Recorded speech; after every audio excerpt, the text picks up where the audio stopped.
Fast movement in the spotlight. All right, tonight we are so lucky to be joined by Afrojack. How are you, man? I'm good. How are you? I'm pretty good. I see you're doing some artwork here. What exactly are you drawing? I'm working on a new logo for something I'm working on. All right, so top secret logo? Yeah, basically, you're gonna see this a lot. We'll just draw it for the first time, so. All right, well, my listeners are jealous now because in radio they really can't see too much. But I want to talk about your name because there's a lot of rumors where it comes from. So I wanted to ask the man himself, like, where it came from. I'm really wondering what the rumors are now because I never heard any rumors about my name. Well, the rumor I heard today was you used to sport this massive disco afro, and that's where the afro part of Afrojack comes from. Well, it wasn't a massive disco afro. It was like a weird afro thing that I used to have. Well, people used to call me Afro in school, so that's where that came from. And then what's the Jack part from, since your name is Nick? Jack is house music. That's where I started with, and yeah, Jack is like a moniker. In the beginning there was Jack, jacking music, jack your body, and that's basically where I got the name Afrojack from. See, now that makes complete sense now. Me in dance music. So let's talk about some of your music because you have just this crazy catalog of big hits. Take Over Control, one of my biggest records of the past few years. And you were the first person that I noticed working with Eva Simmons, who seems to be out there quite a lot now. How did you guys team up and how did that song come together? I actually met her, that's a funny thing, like no one knows this, but I actually met her through David Guetta.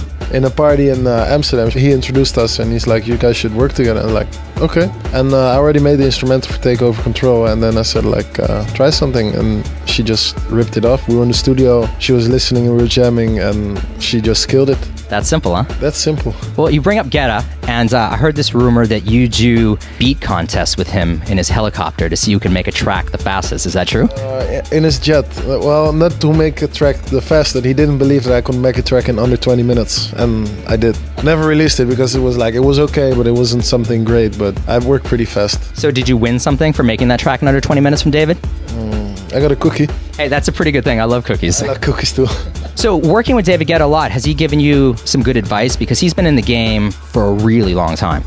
Yeah, basically when I started working together with him, the reason we started working together is I wanted to learn more about making songs and more music, like chord progressions, melodies and stuff, and he wanted to learn more on the technical side. So we just worked together a lot in the studio and exchange ideas, and I taught him a little bit about equalizing, compressing and technical stuff. And he taught me about songs and like chord progressions and that kind of stuff. Well, I like tech stuff too, and there's a lot of DJs that listen to the show. So what's some good kind of technical EQ compression advice for them? Got everything below 30 hertz, got everything on your sub bass line below 80 hertz, and make sure they don't get in trouble with each other, the bass line and the kick drum. That's the most important thing. Yeah, you don't want mud. No matter how fat your track is, if your bass and kick aren't mixed properly, no matter how great the track is, it will not work in the clubs. I'm guessing you used a lot of those production skills on your new single with Sharminology. How did you start working with those guys? Actually known Andy Sherman for the last 6 years now, and we were DJing back then together and stuff and just had fun. And I started my label 4 years ago, something like that.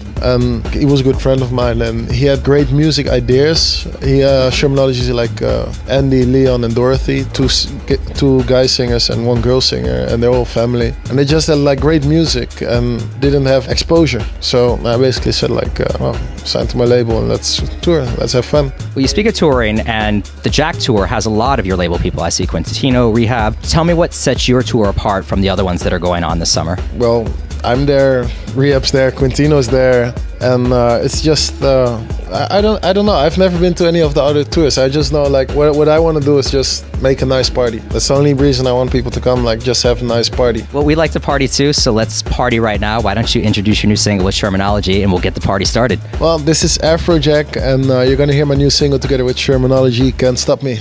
Putting the world's biggest stars at your fingertips. The Mass Movement with Joe Bermudez. Join the movement now at massmovementradio.com.